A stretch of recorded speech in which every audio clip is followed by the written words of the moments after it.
Hello दोस्तों। Tele king में आप सभी का फिर से स्वागत है। दोस्तों, टेली प्राइम 3.0 का जो अपडेट आया है उसमें एक बहुत अच्छा फीचर इन्होंने इनेबल किया है कि जब कभी हम कोई वाउचर बनाते हैं, कोई सेल इनवॉइस बनाते हैं या कोई लेजर रिपोर्ट भेजते हैं पार्टी को, सामने वाली पार्टी को, तो वो बोलती है साहब क्यूआर कोड भेज दो आप अपना पेमेंट के लिए यूपीआई से, क्योंकि बहुत फेमस चल रहा है यूपीआई का पेमेंट, इसलिए कि फ़ोन पे, गूगल पे या और किसी यूपीआई पेमेंट माध्यम से तो वो पेमेंट कर सकता है। तो उसको हम अपने बिल में या लेजर स्टेटमेंट में किस तरह इनेबल करेंगे टेली प्राइम में, उसके ऊपर हमने ये वीडियो बनाई है। तो चलिए शुरू करते हैं हमारा वीडियो।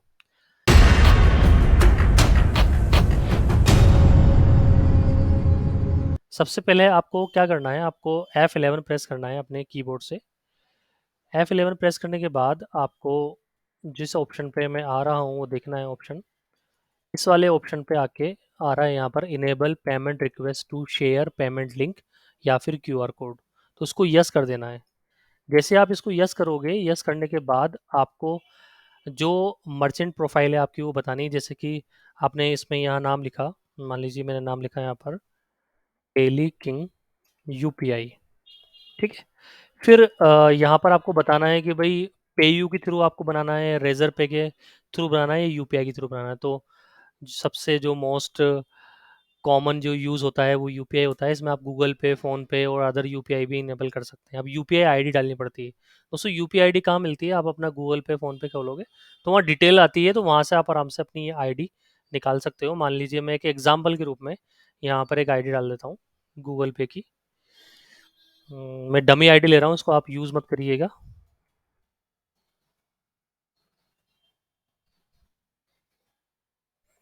फिर ये बोल रहा है यहाँ पर कि मर्चेंट नेम क्या है इसमें। तो मर्चेंट नेम में आप अपनी कंपनी का नाम भी डाल सकते हैं या यूपीआई किस नाम से बनी हुई है उस नाम से डाल सकते हैं। तो मैं डाल देता हूँ यहाँ पर कि जो आईडी बनी है मान लीजिए वो इस नाम से बनी हुई है।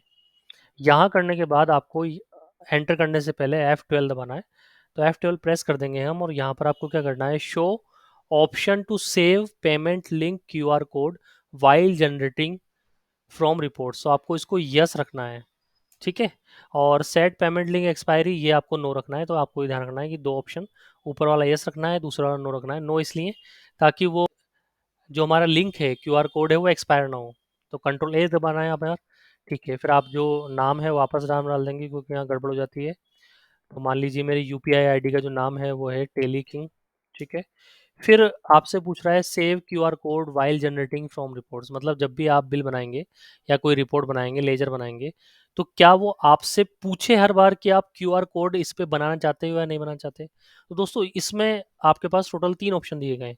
एक तो वो हमेशा पूछे आपसे, दूसरा कि ऑटोमेटिक हमेशा आपसे पूछेगा नहीं, सीधे यस हो जाएगा। तीसरा है कि नहीं साहब, हम तो क्यूआर कोड नहीं चाहते, हम तो अलग से जब कभी कराना होगा तो हम कर लेंगे उसको। तो तीनों में से कोई भी ऑप्शन ले सकते हो। मेरे हिसाब से जो बढ़िया ऑप्शन है वो पहला वाला ऑप्शन है। अगर आप, क्योंकि ज़रूरी नहीं कि हर पार्टी को आप यूपीआई पेमेंट भेजो, लेकिन हाँ, चूँकि आजकल प्रचलन में है बहुत ज़्यादा बात, रेगुलर काम में हमारे आ रहा है यूपीआई, तो आप इसको यस भी रख सकते हो कि अगर आपकी नॉर्मल पार्टी यूपीआई से पेमेंट कर देती है तो आप इन दोनों में से कोई एक ऑप्शन चूज़ करें, क्योंकि नो कर देंगे तो फिर फ़ायदा नहीं होगा इसका। ठीक है, तो मैं यहाँ फ़िलहाल कर देता हूँ आस्क एवरी टाइम, मतलब यहाँ पूछेगा हमसे जब भी हमें बनानी होगी। ठीक है, तो इसको कंट्रोल ए कर देंगे। इसके साथ साथ आपने देख रहे होंगे यहाँ पर क्रिएट अनदर मर्चेंट प्रोफाइल भी लिखा आ रहा है। इसका ये मतलब है कि आप सिर्फ एक यूपीआई आईडी नहीं लगा सकते।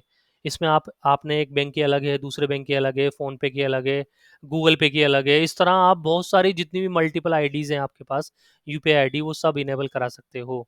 अब इस आईडी इनेबल कराने में एक खतरा भी होता है। आप बोलोगे सर ये खतरा क्या होता है? मान लीजिए आपका कोई एम्प्लॉय अपनी आईडी यहाँ लगा के छोड़ देता है, तो उसका सॉल्यूशन हम आपको बताएंगे कि आप इस पे कंट्रोल लगा सकते हो कि इसमें वो ही आईडी हो जो ओनर की हो। आप इसमें कंट्रोल लगा सकते हैं, तो हम आपको बता देंगे।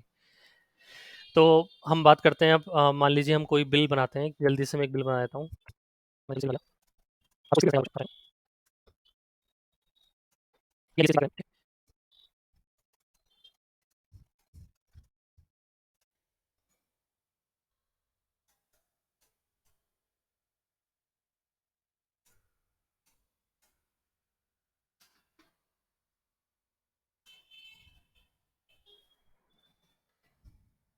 ये बिल को हमने सेव कर दिया।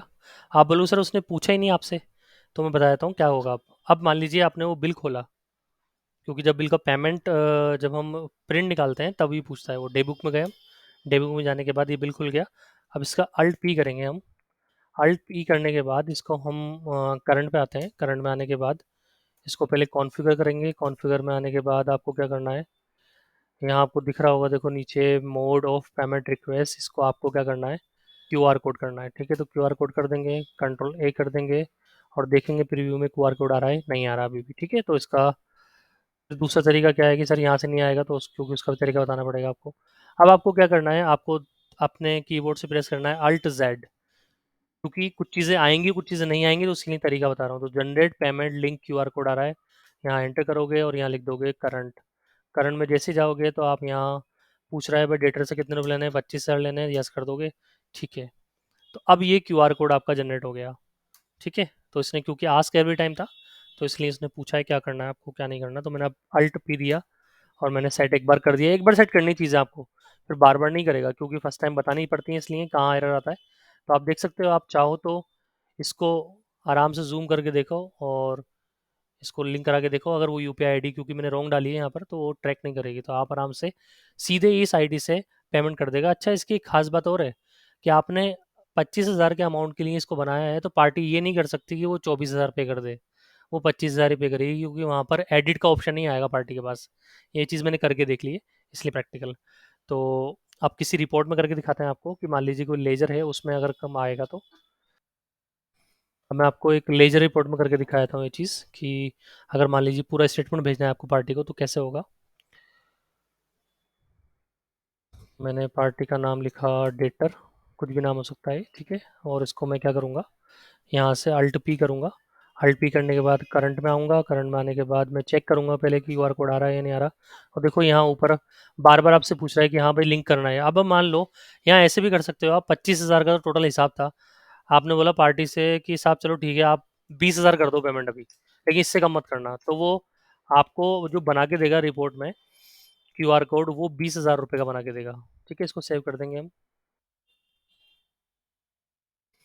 एस के बटन दबाना है। एस के बटन दबाने के बाद आपको देख सकते हो आप कि यहाँ पर उसने पेमेंट का भी क्यूआर कोड कर दिया। अब इसमें जो क्यूआर कोड बन के आया है, क्योंकि हमने 25,000 का नहीं बनाया था, हमने 20,000 पेमेंट के लिए बनाया था, तो 20,000 का भी आ जाएगा। तो ये एक बहुत यूनिक फंक्शन दे रखा है इन्होंने।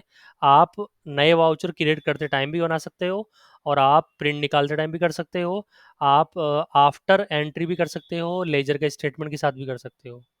तो दोस्तों, आपको हमारी वीडियो कैसी लगी हमें कमेंट करके ज़रूर बताइएगा, और टेली प्राइम 3.0 वर्जन से रिलेटेड जो जो भी आपकी दिक्कतें हैं आप हमें बताइए।